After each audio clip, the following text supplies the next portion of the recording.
Welcome to another episode of Three's a Crowd. I'm Preston Vargas alongside Eli Atwood. Before we get started, don't forget to leave a like and subscribe. We're only three away from our goal of hitting 50 subscribers by Thanksgiving. Also, as the fall sports season, college season winds down, uh, we have postseason bracket challenges for both football and volleyball. Links to those Three's a Crowd groups in the description below. So let's get into the show now. The Cowboys come back from 21 points down to stun the Eagles, move within 2.5 games of the NFC East. Eli, do the Cowboys have a shot to win the NFC East? I mean, there's definitely a chance there, you know. I mean, beating the Eagles is definitely the first step on the right direction. It's just a matter of if they can come back from being down a few games here. Their schedule's favorable down the stretch. Let me pull that up. They have the Chiefs this week, which is a winnable game, and then they have the Lions the week after. I think they'll win one out of those two. Let me Yeah, I would agree. Then they play at home against the Vikings and Chargers.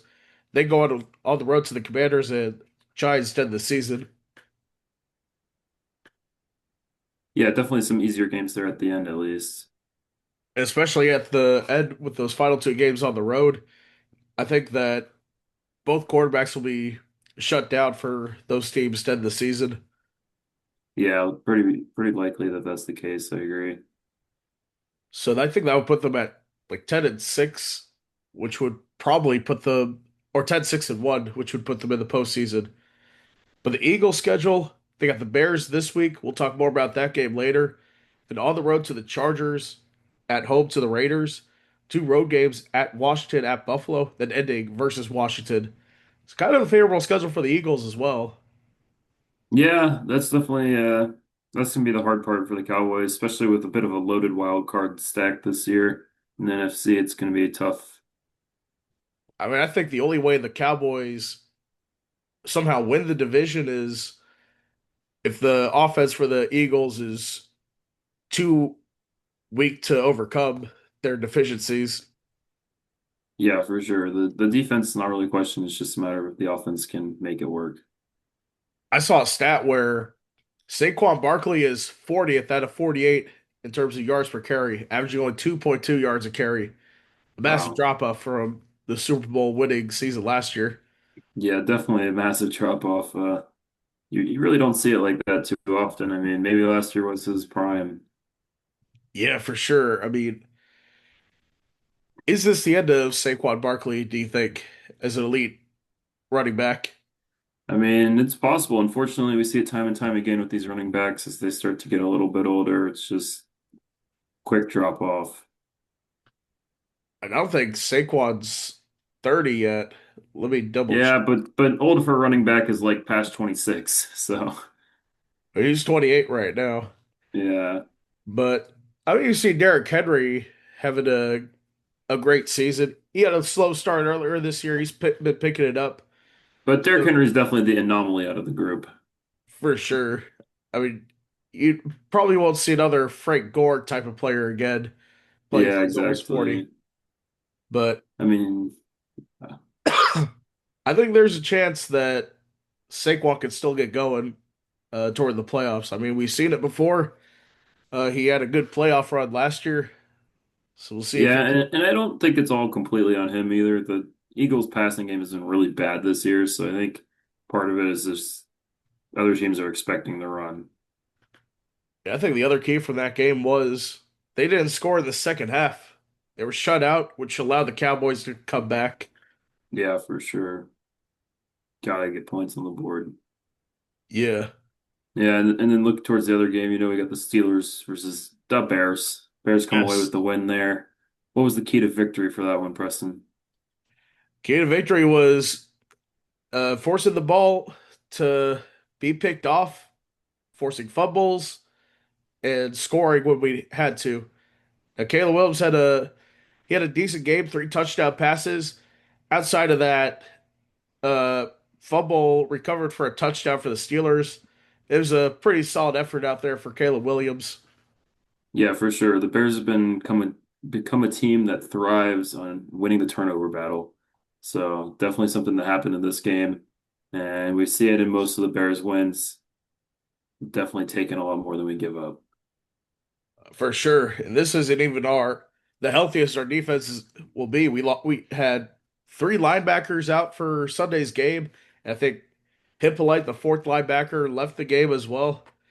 So it was definitely next man up mentality on that defense, and they came to play. Yeah, not to mention the corners also. I mean, we've had some okay replacements with Nashawn Wright and Gardner Johnson, but definitely not the same as getting the starters back out there, hopefully next week. Yes, hopefully Jalen Johnson, Kyler Gordon come back against the Philadelphia Eagles on Friday. I mean, arguably Jalen Johnson's our best player, so been missing him since the Detroit game. We've been 8-1 since then. Yeah, for sure. It's definitely a big returning piece for us. And I mean, I don't know, do you know Tyreek Stevenson's status for next game? Because I remember he went Uh, out part of the way through. has it been ruled out? I haven't seen. Let me check I'm not that. sure. Um, but I don't think it would be it would be bad to lose Tyreek Stevenson at this point. Yeah, it wouldn't be the end of the world. I mean, Deshaun Wright would definitely fill in without an issue. I mean, I'm looking at Tyreek Stevenson's the update. I haven't seen anything from him in terms of his status. I assume he's going to be questionable going into the game. Hopefully, he definitely plays. Yeah, if nothing else, at least for depth. I mean, then going on to the offensive side of the ball, the run game is played really well. Cobb guy and DeAndre Swift, a great 1-2 punch, and then offense for Ben Johnson. Yeah, for sure. Definitely an improvement versus the first few weeks of the season. I don't know what it is about Swift, but he always seems to have a slow start and then kind of figures it out as things go along. Let me see our rushing yards for that game. Uh, but both had a great game on the ground. Yeah, for sure. And I think even Caleb Williams picked up a decent amount of yards. But here it is, the rushing yards for the Bears. Only 99, a little bit less than I expected, but Yeah, I guess, Bears are just running it when they need to and pushing through when they need to, but at the same time they don't have to. That's the nice part. right now Caleb he had 239 yards last game. He's on pace to get just under 4,000 yards passing. I think if he puts it together against some weaker defenses that we play, but they're all the defenses that we play, and the Packers have a kind of a weak secondary. I think he could go off against them. And then San Francisco, they're depleted, even though they won yesterday. I mean, I think there's a chance Caleb could get to 4,000. Yeah, he could definitely make it. I think he's projected just under right now, so he has a few big games that could bump him over the curve. And then we will move on to the Sunday night football game. The Buccaneers took on the Los Angeles Rams in what was not really a contest. Rams end up getting the win 34-7. I was on the live stream for that. We ended up ending it early in the fourth quarter when it was out of hand. But the main story is Matthew Stafford. He had 273 yards, three touchdowns. He hasn't thrown an interception since the first 2 weeks of the season. Is Matthew Stafford the MVP right now? I mean, he's definitely in that conversation. He's been having a really good season. Rams also having a good season with him at the helm. But there's some other guys who I think should be in consideration also. He hasn't run away with it yet. Which other guys do you think should be in consideration? I mean, I think you definitely got to consider Drake May, what he's Yeah, done in his second year, and then also maybe even look towards some running backs, maybe Jonathan Taylor, yeah. just to spice up the mix a little bit. For right now, I think the season where it's at today, I think Matthew Stafford would win the MVP because he has the Rams as the best team in football right now at 9-2. I True. believe they're the team to beat in the NFL. at this point of the season. If we look down the stretch, you got the Panthers, the Cardinals, before you play the Lions, Seahawks, then ending with the Cardinals and Falcons in the last 2 weeks of the season. So the schedule is pretty favorable outside of a couple tough games. So I think I think the Rams are on track to get the 1 seed right now.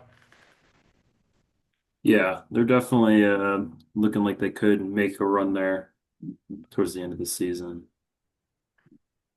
Drake May having a good season. Matthew Stafford.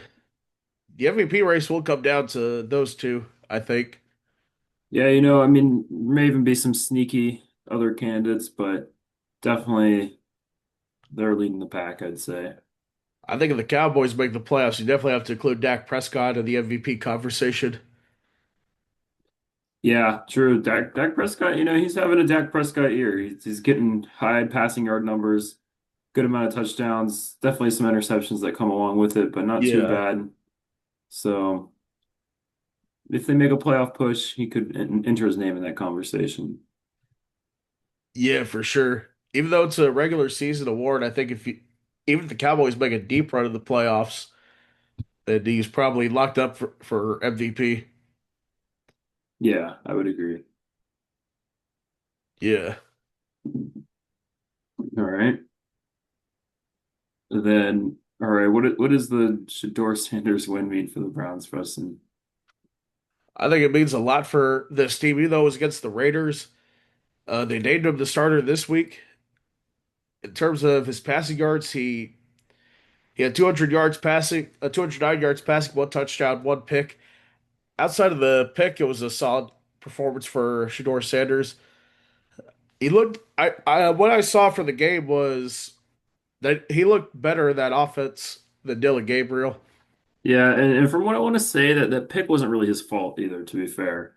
That Yeah, was like a dropped ball or something that got picked. So I definitely think it wasn't a bad performance, for first start. Definitely better than the alternative for the Browns, I'd say. I think so too. The Browns have the 49ers coming up on Sunday. I think that's a home game for the Browns. I'll have to check the weather for that one, but it might not be favorable conditions for the 49ers. I think they could sneak a win there against the 49ers. Yeah, they could definitely get one. The Browns, I think, are a little bit sneaky now. They've kind of had a bit of a rough go of it, but definitely not a bad team, strong defense. So if their offense can just do a little bit, they could definitely get some wins. It looks like the weather report for Sunday, it's going to be Cleveland type of weather, 4 degrees or 4 degrees Celsius, 30 high 30s, 39 or so with the wind blowing. That's going to be a tough game for the Niners. They're not used to that kind of weather. Yeah, for sure. It's Cleveland or Chicago weather right there, one of the two. And then you play Tennessee the week after, which the way outside of Cam Ward, Tennessee is a dumpster fire. Yeah, Tennessee's pretty terrible. I think that should be a win, honestly. It's probably one of the only games they would be favored in. Uh, they did release the spreads for that one. They are a 1.5 point favorite at home Yeah, against the Tennessee Titans. that makes sense. You know, another big story here, Lane Kiffin seems like he may be leaving Ole Miss. Where do you think he's going to end up going here? LSU apparently offered him 90 million. Maybe he'll stay, maybe he'll leave. What's your opinion? I mean, for me, honestly, I think that Lane Kiffin should stay at Ole Miss. He's been building a good program. He's got them in the top 10. You're in the SEC. You don't have the same pressure LSU or Florida, as LSU or Florida would have. So I don't know why he is contemplating leaving for big money. Yeah, I really think it just comes down to money. So other schools are going to have more to give, and I guess that's what he wants. But definitely Ole Miss. I think if money is not considered, staying at Ole Miss makes sense. I mean, you've got top 10 program, like you said. There's really no reason to leave. I mean, for sure. You saw with Kirk Signetti when some teams were looking to offer him, they locked him up for 8 more years, made him one of the highest paid coaches. Why hasn't Ole Miss done that yet? I mean, I know Mississippi's the poorest state in the country, but Ole Miss has money. Yeah, for sure. But I guess it just comes down to if they're willing to spend it on that program. I think they should. It's one of their football programs, one of the best in the country right now. You got to spend money to compete these days in college football, whether it's Yeah. coaches or players. Yeah, I agree. They've got the money, they need to spend it. Yeah, for sure. Moving on this week, we've got the Thanksgiving games Thursday and Friday, of Yeah. course. Also some college football games in there. But we've got Green Bay, Detroit, Kansas City, Dallas, Cincy versus Baltimore, and of course, the Bears versus Philadelphia. Which one of these games are you most excited for, Preston? You even have to ask. Look at the flag in the background. Look at your background. The Bears against the Philadelphia Eagles. That's going to be the game to watch. Both first place teams tied with the same record in terms of the standings for the NFC. It'll decide a lot for Yeah, it'll for be a big sure. I test for the mean, Bears going on the road in a hostile environment. definitely a big test for the Bears. A lot of people think they're a little bit fraudulent. See if they can prove it here. And also, I mean, whoever ends up winning that game is definitely in the running for the one seed in the NFC too. So I think another game to look forward to also is going to be that Green Bay Detroit game. Could Yeah, for have sure. division implications. Definitely important for the Bears as well as both of those teams. I mean, in that game, I want to see the Lions knock the Packers out of the playoffs. Yeah, that'd be pretty great. I can't lie. Then the other games as well, Kansas City and Dallas. I think that's going to be a really good one. I think it will be the highest regular season game ever, highest rated regular season game. Yeah, that definitely won't be a bad game to watch. I mean, you got two really popular teams coming against each other. We're both kind of in the middle ground right now. See if one of them can make a statement win and really put themselves in that playoff conversation here. I mean, the question is Dak Prescott playing better than Patrick Mahomes right now? I mean, there's an argument to be made that he has, but I would also argue, Dak Prescott does have much better weapons than Mahomes currently. So there is kind of like that balance of how much do you value that? You've got one of the best receivers in the league with CeeDee Lamb and George Pickens, who's been playing phenomenally this year. And Patrick Mahomes, I mean, he's got some younger guys who maybe aren't terrible, but definitely not quite the same. As of now, though, I would give the nod just slightly to Prescott. I would agree with you there. And this is going to be Mahomes' first time playing against the team that he grew up rooting for. The first time playing in that stadium since high school or college, I think. I'll have to check. I don't think they played. Texas Tech played at the Cowboys Stadium while he was It would there. have had to been a bowl game, I guess, if they did. And I don't think they made the Cotton Bowl during his time at Yeah, I don't Texas think Tech. so. They were never very successful with Mahomes at Tech. And they were They playoff were contenders for a okay. little Yeah, bit. they had a good offense, just the defense was never great. Yeah. And then also don't overlook that Kansas City, or not Kansas, that Cincinnati Baltimore game that could have huge divisional implications. Yeah, I mean it could, but at the same time, I think Baltimore and the Steelers have kind of run away with the division. I don't see the Bengals coming back this late to grab it. I don't think so either. But if Joe Burrow, I think he's going to come back to play this game. If they can lead Cincinnati to a win in Baltimore, I think that'll cause an earthquake in that division. It opens the door for them for sure. Yeah, I mean, there's a slight door, but it would require a lot of losing from the Steelers and the Ravens both, I think. The Steelers are in shambles right now, especially if Rodgers doesn't come back soon. So we'll see. Yeah, I think Rodgers will be back though. He was wanting to play this week. I think they'll probably let him play this upcoming week. I think he only wanted to play this week because it was the Bears. If they weren't playing the Bears, there would be no question he would have been ruled out on Friday. Yeah, for sure. But I'm just saying in terms of he's willing to play this week. He's going to be getting better and at least likely for this week, I would say. So the Steelers have a big game against the Buffalo Bills on Sunday. That's going to be a game that they probably need to win. They want to keep up in the playoff race. For sure. And before we make our college football picks, let's go to our other headlines. 49ers beat the Panthers 20 to 9. There were a total of, I think, five interceptions by both teams in that game. Yeah, definitely defensive game. Then last night, the Detroit Pistons beat the Indiana Pacers 122 to 117 to go to their 13th straight win. How good is this Pistons team? Yeah, I mean the Pistons have been on a roll. Uh, it's kind of interesting too because they've done well with their good players and without them. So definitely nods off to the coaching there. And then Drew Brees and Philip Rivers were named a college, not college, Pro Football Hall of Fame semi-finalists. Is that the right call? Yeah, I mean definitely semifinalists. I think that's very fair for those guys. They're two of the best.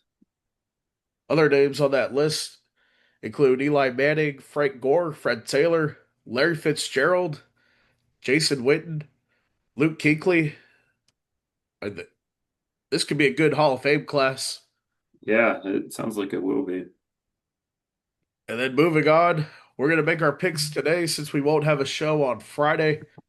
So we'll start with the Egg Bowl between Ole Miss and Mississippi State, potentially Lane Kiffin's last game. Who you got here?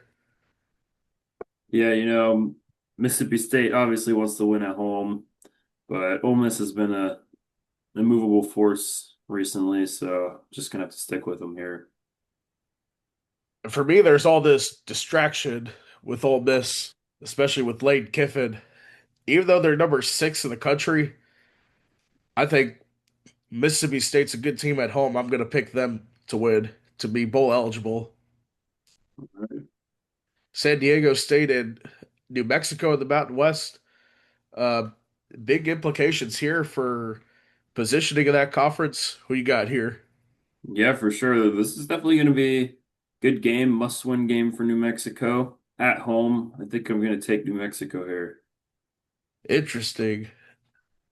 The San Diego State Aztecs are looking pretty solid. Another good year for them. I'm going to agree with you. I'm going to take New Mexico.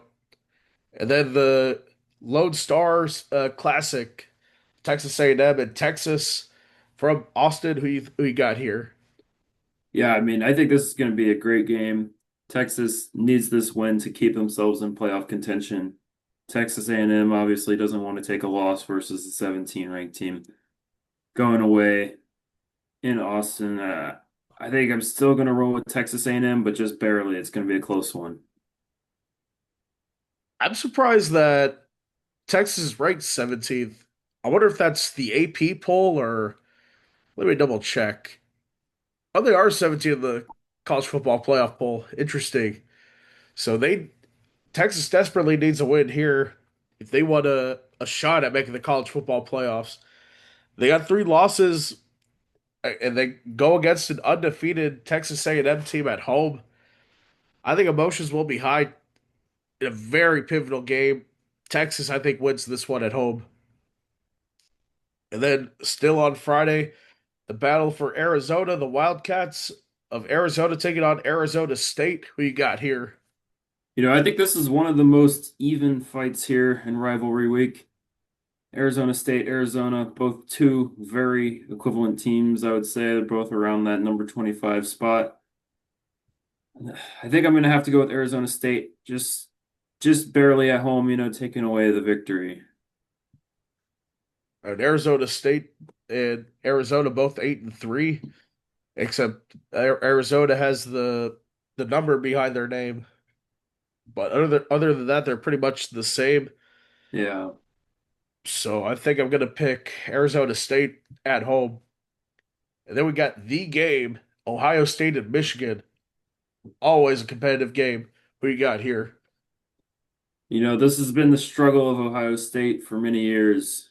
Coming in 11 and 0, Michigan is at home. I really think that this is a trap game for Ohio State and one that Michigan's probably going to come away with here. All 11 games for Ohio State have been preseason. This is the game for them. They've lost four straight in this series, and this is the game they've been focusing on since they lost to them at home last year, since they won the national championship, but they say they didn't beat Michigan. Ohio State beats Michigan this week. Right. Then we go to Miami and Pittsburgh, game that the Hurricanes desperately need. Who you got here? Yeah, definitely a must-win game. Honestly, for both teams, I think Pittsburgh wants to stay in the ACC contention as well as Miami. But I'm going to go Pittsburgh at home here. They need to win a little bit more. Miami's number 13 right now. I think they need to win this game if they want to make the ACC title game. And I think on paper they're a much better team than Pittsburgh. I'm taking the Hurricanes on the road. And then Conference USA, big implications here. Western Kentucky and Jacksonville State. Who you got here? Yeah, I feel like every time I take Jacksonville State, they lose. Just because of that, I'm taking Western Kentucky. Interesting. I'm going to take Western Kentucky as well. Even though Jacksonville State's a pretty good team, I think the Hilltoppers they're on a roll right now. I'm going to take them. And then the Pacific Northwest, Oregon and Washington. Who you got here? Yeah, I'm taking Oregon here, better team. Washington definitely not to be messed around with, but Oregon not really a competition for me. I think this will be a closer game than people think. I'll have to check the point spread on that, but if it's like a 10-point spread in favor of Oregon, I think Washington covers that. But outright, For I'm picking sure. Oregon. And then Vanderbilt taking on Tennessee. Things have changed. Vanderbilt's higher ranked than Tennessee. Who you got here? Yeah, this is gonna be a really good game. But honestly, I think Tennessee is a bit fraudulent sitting at 8-3. A lot of their wins coming against some of the other subpar SEC teams. I'm taking Vanderbilt, go on the road and get the win here. I think they've had a great season so far, but I think Tennessee will still show them who's the big brother in the Volunteer state. Give me the Tennessee Volunteers. And then the big game, the Iron Bowl between Alabama and Auburn. A pivotal game for Alabama, right on the playoff cutoff line. Who you got here? Yeah, Auburn fighting for bowl eligibility, Alabama fighting for the playoffs. Unfortunately, Auburn just has been really bad this year. I'm taking Alabama. I mean, they Auburn fired their head coach after the loss against Kentucky at home. They played Georgia competitively, and to be honest, I would look at the records here and pretty much throw them out. But on paper, Alabama's a better team than Auburn.